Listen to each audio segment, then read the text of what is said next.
Lucas, capítulo 14, versículos do 25 ao 33. Iremos proclamá-lo intercaladamente. O Senhor esteja convosco. Proclamação do Evangelho de Jesus Cristo, segundo São Lucas. Glória a vós, Senhor. Naquele tempo, grandes multidões acompanhavam Jesus. Voltando-se, ele disse: Se alguém vem a mim e não dá preferência mais a mim, e ao seu pai, à sua mãe, à sua mulher, aos filhos, aos irmãos, às irmãs, e até mesmo à sua própria vida, esse não pode ser meu discípulo. Quem não carrega a sua cruz e não caminha atrás de mim, não pode ser meu discípulo. De fato, se alguém de vocês quer construir uma torre, será que não vai edificar-se a porta lá de trás, para ver se tem o suficiente para terminar? Caso contrário, lançará o alicerce e não será capaz de acabar. E todos os que virem isso começarão a caçoar, dizendo: Esse homem começou a construir e não foi capaz de acabar. Ou ainda, se um rei pretende sair para guerrear contra outro, será que não vai sentar-se primeiro e examinar bem se com 10.000 homens poderá enfrentar o outro que marcha contra ele com 20.000? Se ele vem com uma ordem, envia mensageiros para negociar as condições de paz, enquanto o outro rei ainda está longe. Do mesmo modo, portanto, qualquer de vocês, se não renunciar a tudo o que tem, não pode ser meu discípulo. Palavra da salvação. Glória a vós, Senhor. Que a palavra do Santo Evangelho perdoe sempre os nossos pecados. Amém. Assentados. Queridos irmãos e irmãs, ao ouvirmos hoje estas leituras que nos chamam a atenção para um tema muito simples, mas muitas vezes esquecido em nossa vida, que é aí o despojamento. Todas as leituras hoje nos voltam para esse olhar, sermos despojados. E o que é ser então despojados? Creio eu que vocês já devam ter ouvido falar da síndrome das Casas Bahias. Vocês já ouviram falar da síndrome das Casas Bahias? Quando você vai nas Casas Bahias e você compra alguma coisa, quantas vezes eles parcelam? Mais ou menos em 10 vezes, né? Então, a síndrome das Casas Bahias é o que nos atinge no nosso dia a dia. E que Jesus hoje, nessa narrativa do Evangelho, nos chama a atenção. Ele diz, peguemos a narrativa de hoje, Lucas 14, 25 seguintes.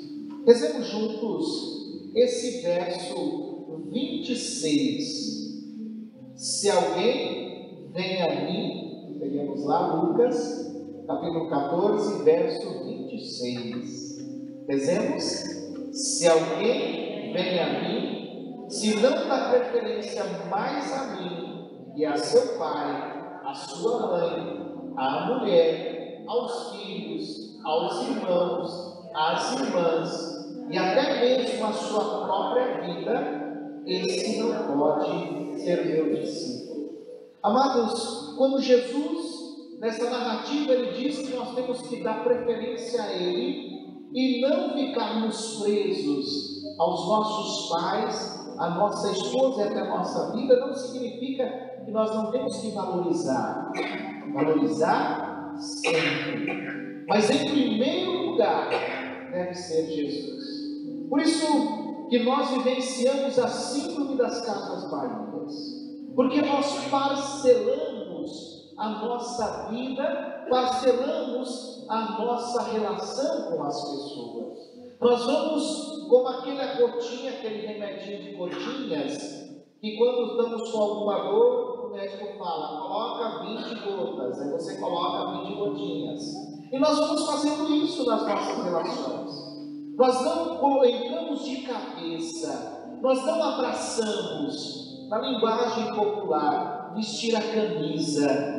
Nós não vestimos a camisa, mas nós ficamos com um pé numa barca, outro pé em outra barca. E o problema é quando nós ficamos com um pé numa barca e na outra, a água vai puxar a barca para o fundo do mar. E quanto mais ela vai avançando as águas, ela vai se separando uma da outra. E aí nós temos que tomar uma decisão. Ou entramos numa barca, ou entramos na outra, ou se nós quisermos ficar nas duas barcas, vai chegar um momento que nós não vamos conseguir permanecer, nós vamos cair dentro do mar. Assim, amado, Jesus hoje nos chama a atenção para esse despojamento, de não estarmos apegados, presos e nos tornarmos escravos das coisas e das pessoas. Hoje nós celebramos o 7º dia, e ao celebrarmos o 7º dia de um ente querido, nós percebemos essa narrativa de hoje do despojamento. Vivemos 10 anos, 20 anos, 50 anos, 70 anos, 90 anos e até mesmo 100 anos. E chega um momento que nós iremos partir deste mundo, porque o fim último de cada um de nós é a entrada da nossa cidade.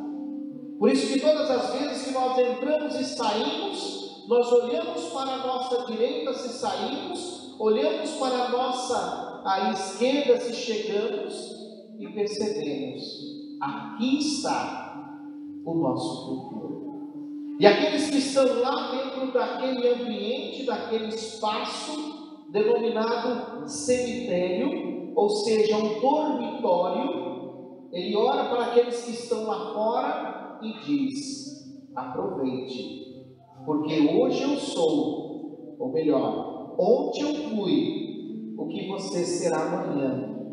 Ou seja, você está aqui se vangloriando, festejando, mas o seu futuro é o que está lá, aqueles corpos recebidos. E a única coisa que nos guarda é essa experiência, é esse amor que nós temos por aquele que rompeu a dimensão da morte. O último medo do ser humano, Jesus rompeu com a ressurreição. Por isso, amados, quando Jesus nos diz que é necessário que nós amemos Ele em primeiro lugar e não coloquemos nada em primeiro lugar, não significa que nós temos que renunciar tudo e menosprezar tudo, mas cada coisa tem que ter o seu lugar em nossa vida. Se nós estamos casados, nós temos que viver intensamente o nosso casamento. Se nós amamos alguém, nós temos que viver intensamente esse amor. E não parcelar o nosso amor, e não parcelar a nossa relação. Que é o que muitas vezes nós fazemos. Nós vivenciamos essa síndrome das casas vazias. Nós vamos parcelando, e não nos colocamos intensamente no que estamos fazendo. Por isso que as coisas, elas ficam mal feitas, porque nós não colocamos toda a nossa energia ali, porque nós estamos aqui na igreja nesse momento, mas a nossa cabecinha, ela está na nossa cama, no nosso edredom que deixamos lá. Nós estamos no lugar, mas a nossa cabeça, o nosso psicológico não está ali. E Jesus hoje nos chama a atenção, é necessário que nós estejamos de corpo e alma nas coisas que voltam a Ele. Porque se nós não estivermos de corpo e alma, nós iremos cair num grande problema. Porque até a nossa sombra nos abandona na escuridão. Vocês já viram a sua sombra na escuridão? Sim ou não? Não. Até a nossa sombra nos abandona na escuridão. Mas Jesus, Ele permanece ali. Ele permanece firme e convicto. Por isso, amados, estarmos despojados significa nada mais, nada menos do que nós termos a consciência de que os bens materiais que nós temos é apenas um trampolim para algo maior. Mas quando nós colocamos algo a mais naquilo que nós temos, nós iremos perder tudo o que nós temos. Porque quando nós colocamos a nossa energia nos nossos bens materiais, alguém pode chegar e nos roubar. Alguém pode tirar de nós aquilo que nós dedicamos muito tempo.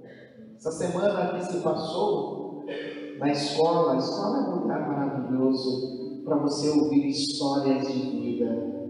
E aí, conversando com uma professora lá na sala dos professores, ela dizia: professor, olha que coisa, os familiares do meu esposo estão brigados. Eu falei: o que aconteceu?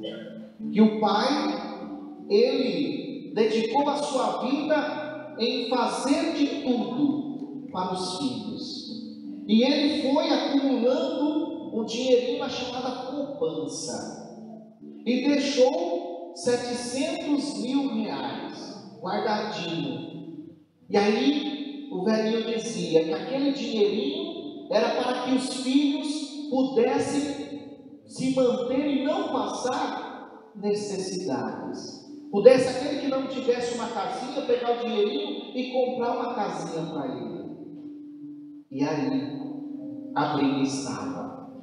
Porque o filho mais velho, que fez um quartinho na casa dele lá no fundo, e ficou cuidando do pai, porque a mãe já havia morrido, e aí ele entrou na justiça, porque ele tem mais direito nesse dinheiro que está guardado do que os outros.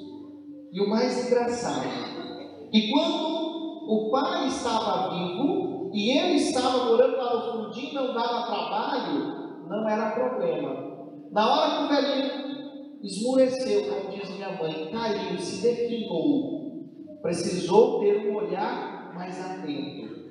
Aí o irmão colocou na justiça que os outros irmãos tinham que pagar 300 reais por mês para manter o velhinho. E a aposentadoria do velhinho era de 1.700 reais. E aí a professora dizia: professor, a família está dividida. Imagine o caos que aconteceu naquela casa por causa desse dinheiro que está na poupança. E aí eu dizia a ela: o interessante é que o pai se preocupou tanto em deixar os bens materiais aos filhos e esqueceu do essencial. E aquilo que ele tanto lutou para que os filhos permanecessem unidos, o que ele deixou, a chamada herança, fez com que a sua família se dividisse. Por isso, amados, Jesus nos chama a atenção hoje para estarmos atentos. O que nós estamos acumulando para os nossos filhos? O que nós estamos buscando para a nossa vida? Se nós buscamos acumular bens materiais, pode ter certeza que o que você une hoje, amanhã vai dividir. É perigoso chegar até o filho matar o outro por causa dos bens materiais. E o interessante é que se nós buscamos algo a mais do que os próprios bens materiais, quando nós estamos unidos, nós podemos dormir numa casinha de sapé, mas estamos ali juntos. Quando o homem e a mulher buscam algo a mais do que os bens materiais, não importa o lugar, a casa que eles estão, mas aonde eles estão, ali se torna o lar de cada um deles. Porque o mais importante é o que eles estão buscando: vencer as dificuldades, vencer os problemas da vida juntos. Mas não esqueçamos, Jesus nos chama a atenção.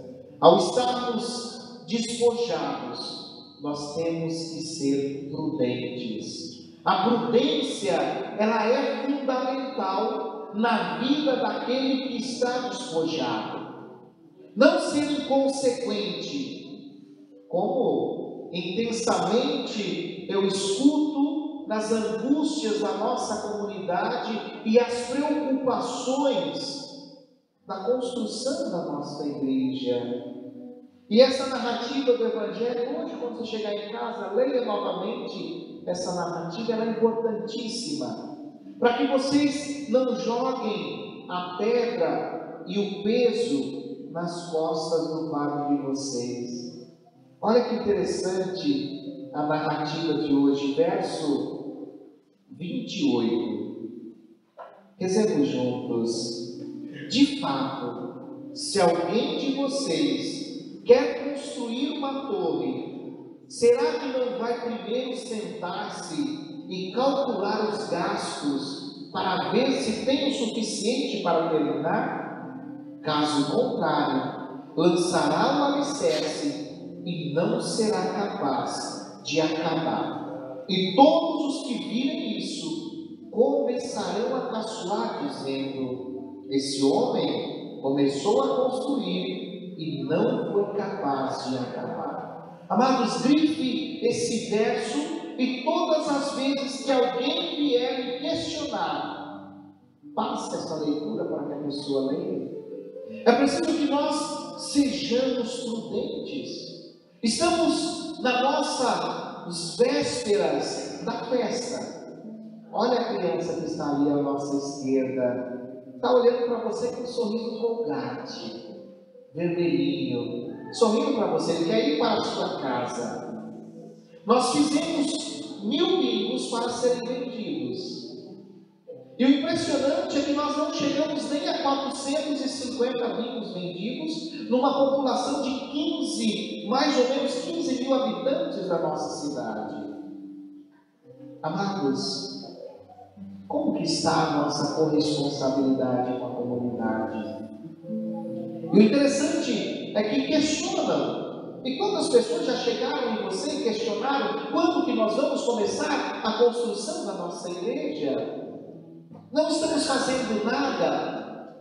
Olha que interessante o verso 28. De fato, se alguém quiser construir uma igreja, será que não vai primeiro calcular os gastos para poder começar?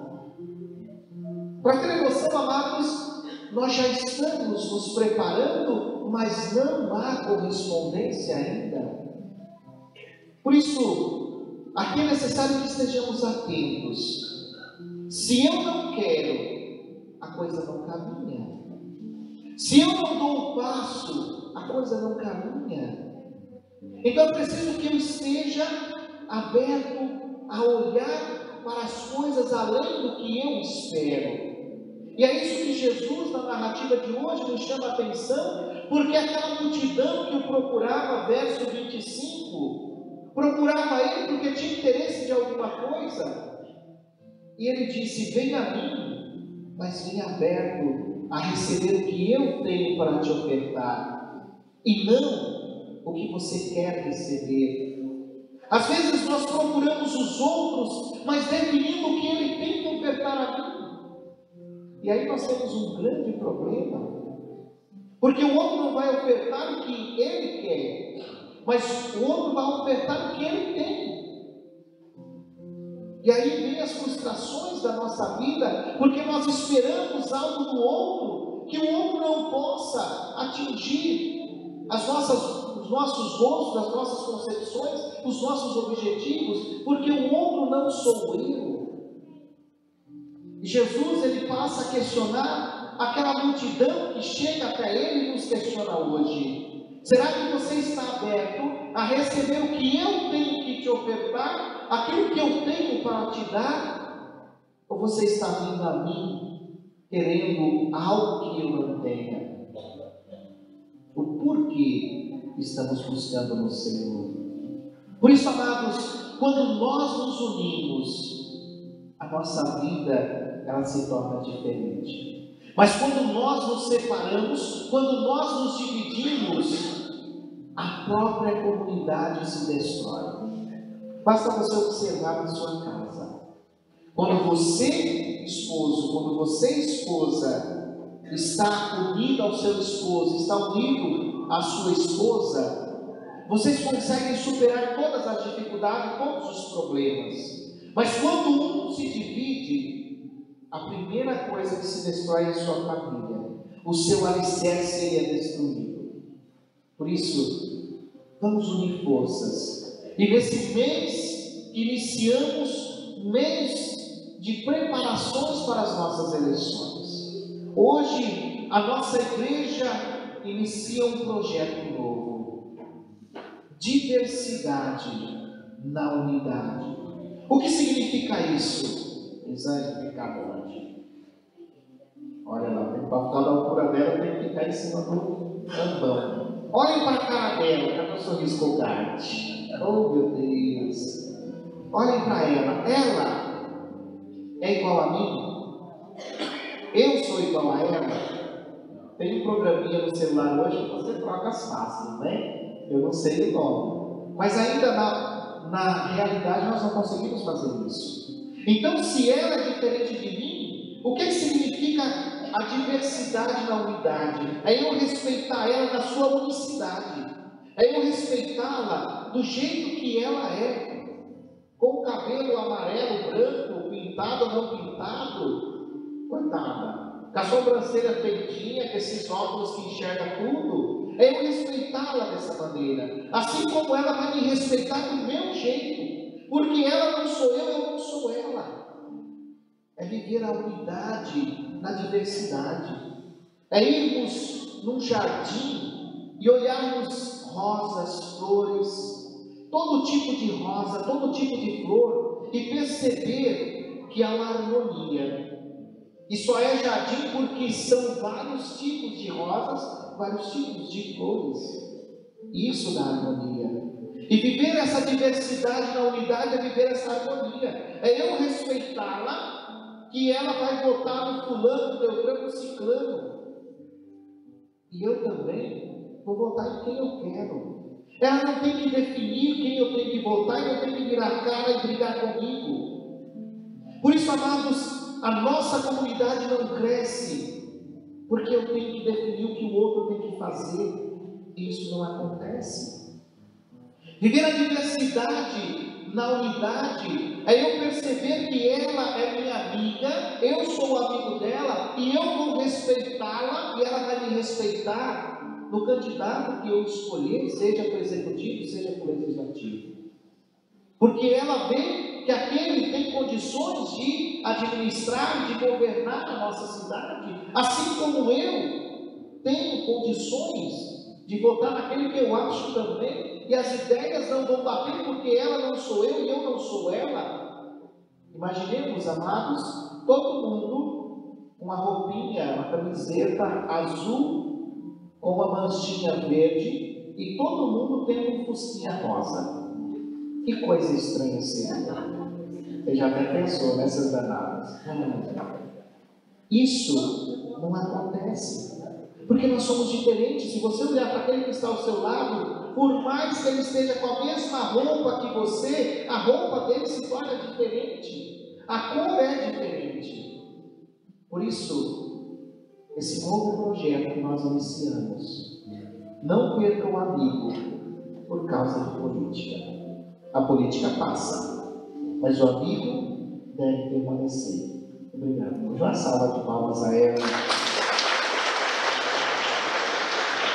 Olha para aquele que está ao seu lado e diga: a política passa, mas o amigo deve permanecer. Não perca o amigo por causa de política. Amados, que o Senhor Jesus nos ajude a assumirmos a nossa responsabilidade como cidadãos, votando consciente naquele que você julga digno de zelar e administrar o bem comum. Que a nossa vida seja o exemplo e o modelo de podermos perceber que se todo mundo fosse administrar a nossa cidade estava no caos. Por isso que nós temos um para representar, assim como nós temos na comunidade, na igreja. Então, nós temos que fazer a nossa parte. Qual é a nossa parte? Colaborar. Se nós precisamos subir ao céu, que você seja um degrau dessa escada para aquele que está ao seu lado. Se precisamos construir a nossa igreja, seja um degrau para a construção da nossa igreja.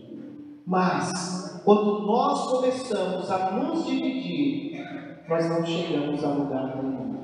Nós chegamos ao caos, à destruição. E aí, a insatisfação vai reinar em nossa vida. E o Senhor Jesus hoje nos dê a força necessária de aprendermos a viver na diversidade, mas trazendo sempre a fraternidade e a unidade. Porque aquele que está ao meu lado não é o meu inimigo, mas é o meu